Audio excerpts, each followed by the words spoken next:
ওমা, মা ভালো আছো? আমি ভালো নেই মা, আমি ভালো নেই। দয়াল দয়াল আমাকে প্রাণ ভিক্ষা দিয়েছে মা।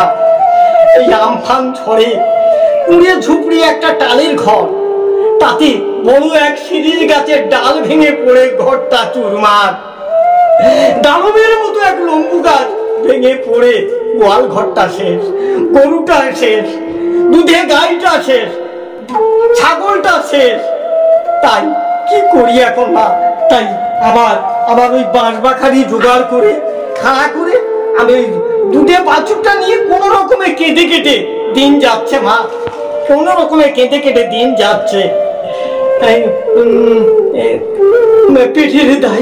পিঠির দায়ী ছেলেটি গিয়েছিল উত্তরপ্রদেশে, সে একটা না করে ফোন, না দেয় চিঠি, সে কি করোনার টানে কি ভাসিয়ে নিয়ে গেছে?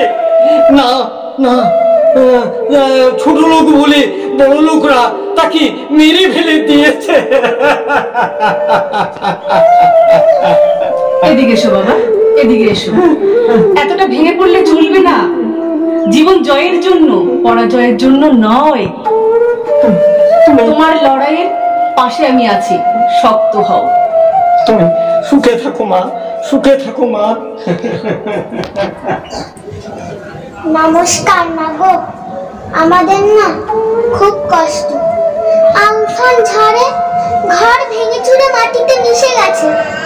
পঞ্চায়েত থেকে একটা তাঁবু নিয়ে টানিয়ে আমি আর ঠাকুমা থাকি। সেই যে গেল বাবা, সেই যে গেল বাবা গুজরাটে কাজ করতে। লকডাউনের জন্য আর ফিরে আসতে পারলো না, আর বাবার কাজও হতো না। তার জন্য বাবা নিজের ছোট্ট মোবাইলটা বিক্রি করে দিল। জানো মা, তা দিয়ে 7 দিন সংসার চলেছিল। 7 দিন। জানো মা, সেই মোবাইল থেকে বাবা আমাকে একটা গান শোনাতো আর বলতো, মারে যখনই আমার কথা মনে পড়বে তুই এই গানটা গাইবি।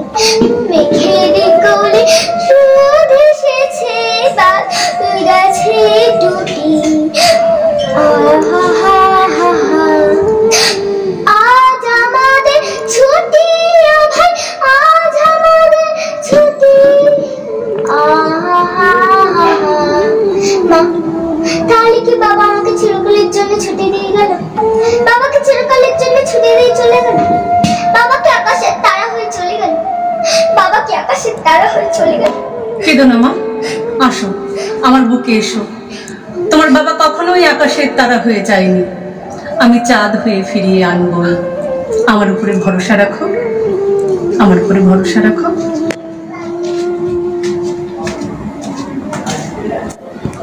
মামা, মাগো তুমি কি এসেছো মা? 4 মাস লকডাউন, 3টে মেয়ে বিয়ে দিয়ে দিয়েছি, তারপরে আবার আমফান ঝড়, সবই শেষ হয়ে গেছে মা। 2টো ছিল গরু ছাগল, তাদের বা কি খেতে দিব? আমরা কি খাবো? আমরা তো 2টো বুড়ো বুড়ি থাকি, কাজ করার তো কেউ নেই মাগো। কি করে থাকবো আমরা? না 2 দিন কাজ করো তো 5 দিন কাজ হয় না। এইভাবে তো সংসার চলে না। না আছে একটা ব্যাংকের বই, না আছে কিছু, কোনোই সাহায্য আমরা পাচ্ছি না মাগো। কি করে কিছু একটা ব্যবস্থা করো মা, কিছু একটা ব্যবস্থা করো। কেঁদো না মা, কেঁদো না। ভেঙে গেছে তো কি হয়েছে, আবার গড়তে হবে। তাই বলে কাঁদলে চলবে না। আমি তো এসেছি, তোমাদের নিয়েই আমি গড়ব। কেঁদো না মা, কেঁদো না। আসসালামু আলাইকুম। ওয়ালাইকুম আসসালাম। আমরা খুব গরিব মাগো। আব্বা জন্মজোর খাটে। করোনার কারণে 4 মাস লকডাউনে আব্বার কাজ বন্ধ হয়ে গিয়েছে। একবেলা খাওয়া হয় আর একবেলা হয় না। আব্বা 3 দিন ধরে জ্বরে পড়ে আছে। আমফান জ্বরে আমাদের পুরো ঘর ভেঙে চুরে মাটিতে মিশে গিয়েছে। মেম্বার মাসি একটা তাঁবু দিয়েছে, তার তলায় বাস করি। আব্বা বলে যখনই দুঃখ কষ্ট আসবে মা, তখন এই গানটা গাইবে। গানের শক্তিতে তুমি শক্ত হতে পারবে মা, তুমি শক্ত হতে পারবে। বলো বলো বলো সবে, শত বিনা বেনু রবে। ভারত আবার এবার জগৎ সভায় শ্রেষ্ঠ আসন লবে। মাগো, ভারত আবার জগৎ সভায় কেমন করে শ্রেষ্ঠ আসন লবে? মাগো, কেমন করে শ্রেষ্ঠ আসন লবে? কেঁদো না মাগো, কেঁদো না। কাঁদলে মানুষ দুর্বল হয়। তুমি তো ঠিকই বলেছ, শক্ত হলেই মানুষ শক্তি পায়। তোমাদের শক্ত করবার জন্যই তো আমি এসেছি। কেঁদো না মা, কেঁদো না। মোশারেফ বাবু, এদিকে আসুন। এসব হচ্ছেটা কি? তোমরা খুব ভালো করেই জানো আমি মুখ দিয়ে যা বলি মুখ থেকে সেটাই করি। কাজে অবহেলা আমি কখনো বরদাস্ত করি না। আমার তো আর সহস্র চোখ নয়, হাজারটা বাহানায় যে বাংলার এক প্রান্ত থেকে অপর প্রান্তে দুস্থ দলিতের ঘরে ঘরে যাবতীয় সমস্যা আমি একলাই সমাধান করব। আর সেটা কি করে সম্ভব? তোমরা আমার অগ্রপথিক, জাগ্রত বিবেক, কর্মী মহান, তোমাদের শক্তিতেই আমি বলিয়ান। তোমরা কাজ না করলে ঠিকঠাক আমার সোনার বাংলা গড়ার স্বপ্নের চাকা যে অচল হয়ে যাবে। বাবা, তোমরা আমার বীর সৈনিক। বলো তো বাবা, বলো তো হচ্ছেটা কি? ক্ষমা করবেন, আমি পাশের এলাকায় থাকি। এই এলাকার মানুষের সঙ্গে আমার নিবিড় যোগাযোগ আছে, কিন্তু অত্যন্ত দুঃখ সঙ্গে এবং মর্মাহতভাবে জানাচ্ছি যে সমস্ত বিষয়টা আমার খোঁজ খবর নেওয়া হয়নি। আমাকে একটু সময় দিন। আমি ঠিক এলাকার মানুষের সঙ্গে কথা বলে, এলাকার জনপ্রতিনিধিদের সঙ্গে কথা বলে সমস্ত সমস্যার সমাধান করার চেষ্টা করব। শুধু আমাকে একটু সময় দিন। আপনার ঘোষণা মতো আমার এলাকায় সমস্ত প্রকল্পের কাজ সমাধান করতে পেরেছি, আগামী দিনেও পারবো। এলাকার মানুষের সঙ্গে কাঁধে কাঁধ মিলিয়ে, হাতে হাত মিলিয়ে আমরা চলার চেষ্টা করি, মানুষের সুখ দুঃখে পাশে থাকার চেষ্টা করি। আপনি আমাদের শক্তি, আপনি আমাদের প্রেরণা। আপনার নির্দেশ পাথেয় করে চলার পথ সুগম করি। সকাল থেকে সন্ধ্যা পর্যন্ত আপনার নির্দেশ মেনে চলি। নিজের জীবনকে বিচ্ছিন্ন করে আপনার আদেশকে পালন করে আমরা পথ চলা শুরু করেছি। সারা জীবন সেইভাবে চলবো। পল্লবী, এদিকে এসো। আমি যতটুকু জানি তুমি এই ওয়ার্ডের দায়িত্বে। তুমি কি জেগে ঘুমাচ্ছ না চোখ বন্ধ করে আছো? দেখছিটা কি আর শুনছিটাই পাঁচ কি? কৈফিয়ত চাইছি, জবাব দাও। ক্ষমা করবেন, ভুল তো একটা হয়েছে। আমফান ঝড়ের পর যখন ঘোষণা হলো সরকার থেকে অনুদান দেওয়া হবে, তখন আমি আপ্রাণ চেষ্টা করেছি এলাকার সমস্ত বাড়িতে খোঁজ খবর দিয়েছি এবং এলাকায় ক্যাম্প বসিয়ে ফর্ম ফিল আপ করিয়েছি এবং অনেকে টাকাও পেয়ে গেছে। তো কিছু কিছু হয়তো এদের এরা যে যায়নি এটা আমার খোঁজ খবর করা হয়নি, কারণ আমি তো একলা মানুষ, ঘর সংসার সামলে এদের খোঁজ খবরটা নিতে পারিনি। এর জন্য আমি সত্যিই দুঃখিত, আমি ব্যথিত। ঠিক আছে, তুমি যেটুকু কাজ করেছো এর জন্য তোমাকে অজস্র ধন্যবাদ। নমস্কার। ও মাগো মা, আমাদের মেম্বারের কোনো দোষ নেই, সব দোষ আমাদেরই। কপালে নেই কখি, ঠক ঠকালে হবে কি? পোড়া কপাল হলে যা হয়। অনেক পরে খবর পেলাম দিন শেষ, ফর্ম ফিল আপের দিন শেষ। 3 দিন ধরে কাজটি চললো, পোড়া কপাল একবার জানতেও পারলাম না। তারপরে এই ভাঙা কপালের দোহাই দিয়ে আর না গেলাম মেম্বারের বাড়ি। সব জায়গায় খবর নিয়ে দেখলাম কারুর না আছে বাড়িতে ব্যাংকের বই, না আছে ফর্ম ফিল আপের লোক। আমাদেরই ভুল মাগো, আমাদেরই ভুল। মেম্বারের কোনো দোষ নেই মা, মেম্বারের কোনো দোষ নেই। আচ্ছা ঠিক আছে, সব বুঝলাম। মাগো, তুমি এই গ্রামের গরিব দুঃখী মানুষদের দুর্দশার ডাকে সাড়া দিয়ে এখানে এসেছো মা। এই গরিব দুঃখী হাহাকার মানুষের বুকে যে কতটা ব্যথা বেদনা তা তুমি এসে শুনেছো, এবার নিজে চোখে দেখবে।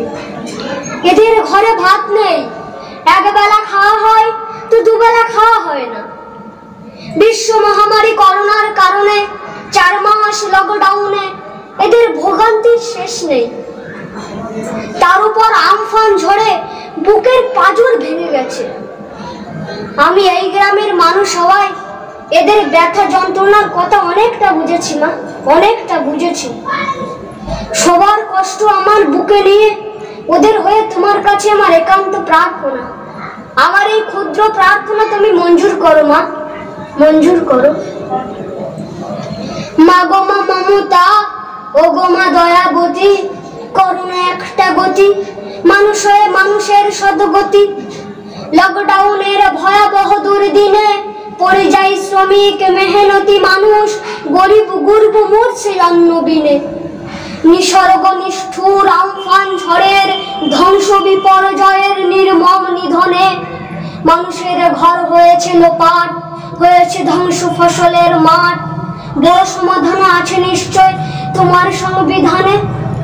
বিশ্ব মহামারী করোনার গ্রাসে ঘুম হারাম হয়ে মানুষের আজ উঠেছে না বিশ্বাস।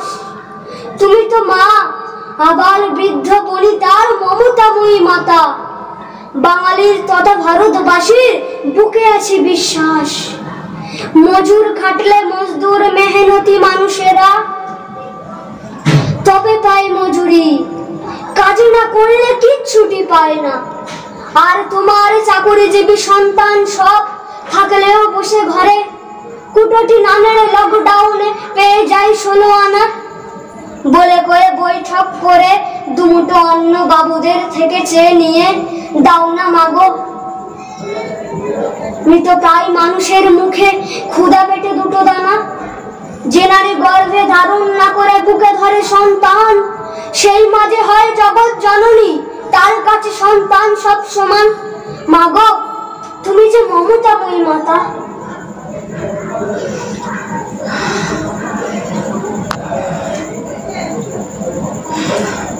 তোমরা সবাই এদিকে এসো। শোনো বাবারা, শোনো মা সকলেরা, আমি এখনো মরিনি। আমি লড়াই করে চলেছি এতটা বছর। আমার অন্তিম শ্বাস পর্যন্ত আমি লড়াই করে যাব। জাতি ধর্ম বর্ণ নির্বিশেষে মানুষের মঙ্গলার্থে, খাদ্য বস্ত্র শিক্ষা স্বাস্থ্য বাসস্থানের অভাব পূরণের জন্য, দুঃখ দুর্দশা দূর করবার জন্য কর্মী হয়ে কাজ করে যাব আমি। আর এটাই আমার ধর্ম, এটাই আমার কর্ম। এটা শুধু আমার মুখের কথা নয় গো বাবা, এটা আমার বুকের কথা। গর্ভে আমি সন্তান ধারণ করিনি বটে, এরা আমার বুকের ঘরের সন্তান। কোটি কোটি ভারতবাসী বাঙালি আমার বুকের ঘরের সন্তান গো বাবা।